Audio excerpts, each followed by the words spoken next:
آج کے اس ویڈیو میں ہم پڑھ رہے ہیں مرزا غالب کی غزل کے بارے میں، جو کہ ہمارے نصاب میں NCERT 10ویں جماعت میں شامل ایک غزل ہے۔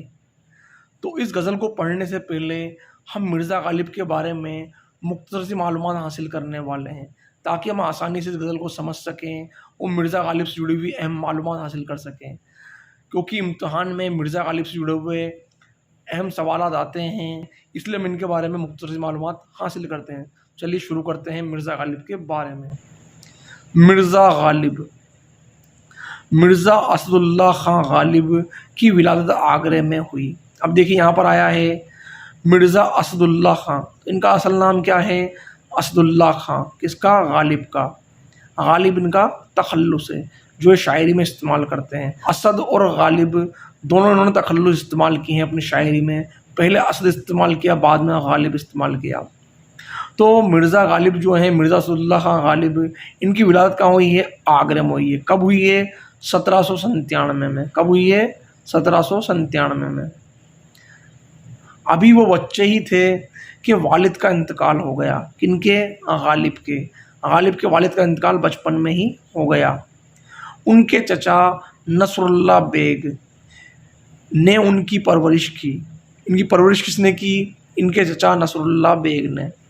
تو ان کے چچا کون ہیں؟ نصر اللہ بیگ۔ اس کو بھی آپ انڈر لائن کر لیجئے، یہ بھی آپ کے امتحان میں آ سکتا ہے۔ جیسے غالب کا پورا نام کیا ہے؟ اسد اللہ خان۔ غالب نے کون کون سے تخلص اختیار کیے؟ اسد اور غالب۔ غالب کب اور کہاں پیدا ہوئے؟ آگرے میں 1797 میں۔ تو یہ آپ کے سوال بن سکتے ہیں۔ چچا کا نام کیا ہے؟ نصر اللہ بیگ۔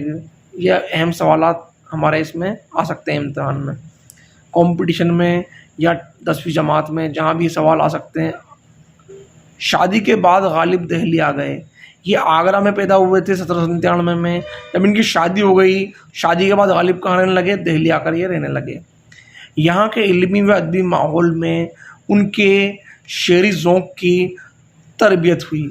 اب دیکھیے دہلی کے اندر جب غالب آ کر رہنے لگے شادی کے بعد، تو دہلی کے اندر علمی و ادبی ماحول تھا، تو اس سے یہ متاثر ہوئے، پربھاوت ہوئے، اور ان کے اندر شعری ذوق کی تربیت ہوئی، یا ان کے اندر شعری ذوق کے اندر شوق جاگ گیا، شاعری کا شوق ان کے اندر جاگ گیا، اور شاعری انہوں نے یہاں پر کیا کری؟ شاعری کی تعلیم حاصل کی انہوں نے، یعنی شاعری انہوں نے یہاں سیکھی۔ تربیت انہیں ہوتا ہے سیکھنا، تعلیم حاصل کرنا۔ یہیں انہوں نے اپنی ایک الگ پہچان بنا لی۔ کہاں پر؟ دہلی میں، اور اعلیٰ ادبی مقام حاصل کر لیا۔ تو غالب نے دہلی کے اندر رہتے ہوئے شاعری کو سیکھا، اور انہوں نے اپنی الگ پہچان بنا لی شاعری میں۔ جو ان کی پہچان ہے اس سے سبھی واقف ہیں، سبھی جانتے ہیں ان کے بارے میں، غالب کے بارے میں، غالب کا اردو شاعری میں کیا مقام ہے۔ غالب نظم اور نثر دونوں پر یکساں قدرت رکھتے تھے، یعنی حصہ نظم اور حصہ نثر جو ہمارے یہاں آیا ہے، حصہ نظم اور نثر دونوں پر ان کی قدرت تھی، یعنی پکڑ تھی ان کی۔ انہوں نے جو خط لکھے ہیں وہ خط بھی بہت ان کے مشہور ہوئے ہیں، غالب کے خطوط جو کہ حصہ نثر میں آتے ہیں۔ اور انہوں نے نظم لکھی، یعنی غزل جو لکھی ہے، تو غزل بھی ان کی کیا ہے؟ بہت زیادہ مشہور ہے۔ تو اس طریقے سے غالب دونوں حصوں پر ادب کے، نظم اور نثر پر یکساں قدرت رکھتے ہیں، یعنی برابر ان کی پکڑ تھی۔ دونوں میں ان کا انداز بہت منفرد اور دلکش ہے، یعنی دونوں کے اندر نثر اور نظم دونوں کے اندر غالب کا انداز کیا ہے؟ منفرد ہے۔ منفرد یعنی سب سے الگ ہٹ کر کے ہے، اور دلکش ہے، دل کو چھونے والا ہے۔ خیال کی بلندی، مضمون آفرینی اور شوخی ان کے کلام کی نمایاں خصوصیات ہے۔ نمایاں دکھائی دینے والی خصوصیت نہیں تھی، خاصیت کی جمع ہے خصوصیات۔ تو ان کے کلام کی خاصیت کیا ہے جو دکھائی دیتی ہے؟ وہ ہے خیال کی بلندی۔ غالب کے جو خیال ہیں وہ بلند خیال ہیں، اعلیٰ درجے خیال یہ استعمال کرتے ہیں اپنی شاعری میں۔ مضمون آفرینی، سب سے الگ ہٹ کر یہ مضمون کو استعمال کرتے ہیں، یعنی مضمون کا چین کرنا، ٹاپک کو چننا، سب سے الگ ہٹ کر ٹاپک یہ لے کر آتے ہیں۔ شوخی ان کے کلام کا نمایاں خصوصیت، شوخی بولتے ہیں مسخرہ پن۔ غالب کے کلام میں مسخرہ پن پایا جاتا ہے، یعنی شوخی پائی جاتی ہے، شوخیانہ انداز سے لکھتے ہیں۔ ان کی شاعری میں انسان کے وجود کی، دنیا کے گہرے मसलों का बयान मिलता है। गालिब की जो शायरी है, गालिब की शायरी में इंसान के वजूद और दुनिया के गहरे मसलों का बयान मिलता है, यानी गहराई से शायरी करते हैं ये दिल की तहों तक, गहराई तक पहुंच जाते हैं और वहाँ से क्या करते हैं, शायरी करते हैं। तो इंसान क्या होता है, सोचने पर मजबूर हो जाता है और उसके दिल पर बात जा कर के चस्प हो जाती है। गालिब जितने बड़े मुफक्कर थे, मुफक्कर बोलते हैं फ़िक्रमंद को, यानी गालिब बहुत बड़े फ़िक्रमंद थे, जिसे बोलते हैं हिंदी में चिंतक, उतने ही बड़े फ़नकार भी थे। अब गालिब जितने बड़े चिंतक थे, यानी मुफक्कर थे, फ़िक्रमंद थे, उतने बड़े फ़नकार भी थे, यानी फ़न भी इनको बहुत ज़्यादा आता था।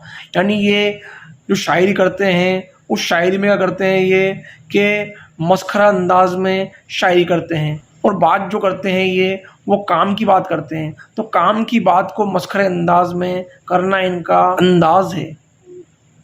अपने कलाम की वुसअत के साथ गालिब अपनी सन्नाई और तब्बाई के लिए भी हमेशा याद रखे जाएंगे। अब गालिब जो है इनको याद किया जाता है अपने कलाम की वुसअत की वजह से। वुसअत बोलते हैं फैलाव को। गालिब ने उर्दू अदब को सोचने पर मजबूर कर दिया, यानी कहते हैं ना, गालिब ने शायरी को ज़हन अता किया। तो गालिब ने शायरी के अंदर नए नए मौज़ूआत को शामिल किया और शायरी के अंदर इन्होंने अगर वुसअत पैदा की, और नस्र में भी इन्होंने वुसअत पैदा की, यानी फैलाव लेकर आए, नए नए मौज़ूआत इन्होंने शामिल किए हैं। दूसरी बात आ रही है अपनी सन्नाई, यानी अपनी कारीगरी, यानी अपने लिखने का तरीका है, अंदाज़ है, वो कहला रहा है यहाँ पर इनकी सन्नाई, कारीगरी। और अपनी तब्बाई या अपनी तबीयत के लिए हमेशा याद रखे जाएंगे।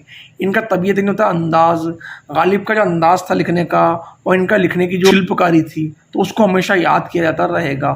सबसे बड़ी बात यह है कि गालिब ने जो मर्तबा शायरी में हासिल किया, वही मर्तबा उनको नस्र में भी हासिल है। गालिब ऐसे शायर हैं जिनको शायरी में जो मर्तबा हासिल है, वही उनको उर्दू नस्र में भी है। उनकी जो खतूत हैं, उन खतूत के लिए गालिब को याद किया जाता है, जैसे कि उनको शायरी में याद किया जाता है। इनका लक़ब है गालिब। तो गालिब का मतलब होता है हावी होना। तो ये गालिब जो हैं, ये उर्दू नस्र में और नज़्म में दोनों हिस्सों के अंदर क्या है, हावी हैं। दीवान गालिब में बमुश्किल 2000 अशार हैं। तो दीवान गालिब, ये सवाल बन सकता है कि गालिब के कलाम का नाम क्या है, तो वह है दीवान गालिब। उसमें कितने अशार हैं, शेर कितने हैं, 2000 के लगभग हैं। लेकिन गालिब हिंदुस्तान ही नहीं, दुनिया के बड़े शायरों में शुमार किए गए हैं। अब देखिए, 2000 शेर होने के बावजूद भी, मात्र 2000 शेर होने के बावजूद भी गालिब दुनिया के बड़े शायरों में अपना मर्तबा रखते हैं, अपनी पहचान रखते हैं। तो इनका शुमार दुनिया के बड़े शायरों में होता है, आला दर्जे के शायरों में इनका शुमार होता है। उनके खतूत के मजमूए, अब इन्हें खतूत के मजमू आ रहे हैं, उनका नाम क्या है, उर्दू मुअल्ला और औदे हिंदी के नाम से शाया हो चुके हैं। तो इनके ये भी सवाल आपके बन सकता है कि गालिब के खतूत के मजमूओं के नाम क्या हैं, तो वो है उर्दू मुअल्ला और औदे हिंदी। तो इस तरीके से ये थी मिर्ज़ा गालिब यानी असदुल्ला खां गालिब से जुड़ी हुई अहम मालूमात जो हमने हासिल की है। आइए अब चलते हैं मिर्ज़ा गालिब की गज़ल की तरफ। चलिए पढ़ते हैं गज़ल को। गज़ल। कोई उम्मीद बर नहीं आती, कोई सूरत नज़र नहीं आती, मौत का एक दिन मुअय्यन है, नींद की रात भर नहीं आती। आगे आती थी हाले दिल पे हंसी, अब किसी बात पर नहीं आती। है कुछ ऐसी ही बात जो चुप हूँ, वरना क्या बात कर नहीं आती। काबे किस मुंह से जाओगे गालिब, शर्म तुमको मगर नहीं आती। तो ये है गालिब की गज़ल जो हमने अभी गाकर पढ़ी है। आइए अब चलिए करते हैं इसकी तशरीह। इस गज़ल का पहला शेर आ रहा है, कोई उम्मीद बर नहीं आती, कोई सूरत नज़र नहीं आती। अब इस शेर के दोनों मिसरों में रदीफ और काफिया हैं, तो ये इस गज़ल का मतला है। बर नज़र, ये है इस गज़ल का काफिया, जो कि गज़ल के पहले शेर मतला के दोनों मिसरों में आ रहा है। और नहीं आती, नहीं आती, ये इसका रदीफ है, जो गज़ल के पहले शेर के दोनों मिसरों में आ रहा है। और बाद के शेर के दूसरे मिसरों में यह आ रहा है, जैसे नज़र के बाद यहाँ पर आया भर, पर, कर, मगर। तो ये सब क्या है, काफियाँ हैं इस गज़ल के। और नहीं आती जो लास्ट में आ रहा है, ये क्या है, ये है रदीफ।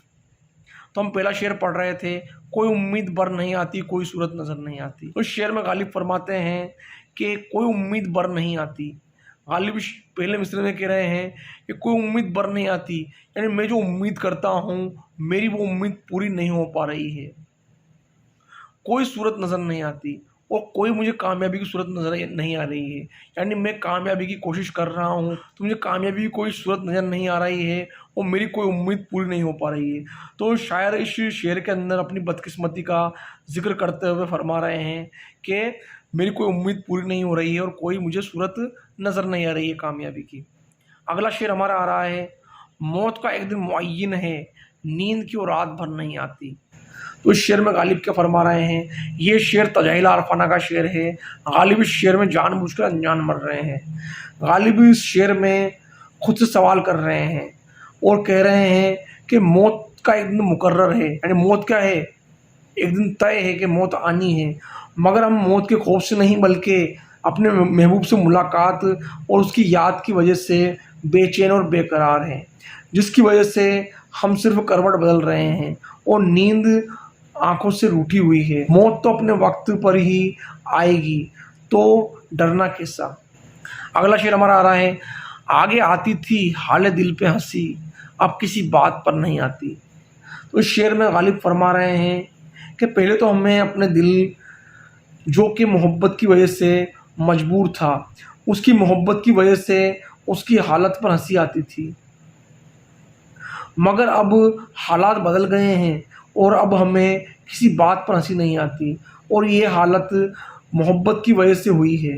इसकी गालिब की हालत इसकी वजह से हुई है, मोहब्बत की वजह से हुई है कि मोहब्बत का रोग ऐसा रोग है, मोहब्बत की बीमारी ऐसी बीमारी है जिसमें पढ़कर इंसान सुध बुध खो बैठता है। तो गालिब इस शेर में ये फरमा रहे हैं। अगला शेर हमारा आता है कुछ ऐसी ही बात जो चुप हूँ, वरना क्या बात कर नहीं आती।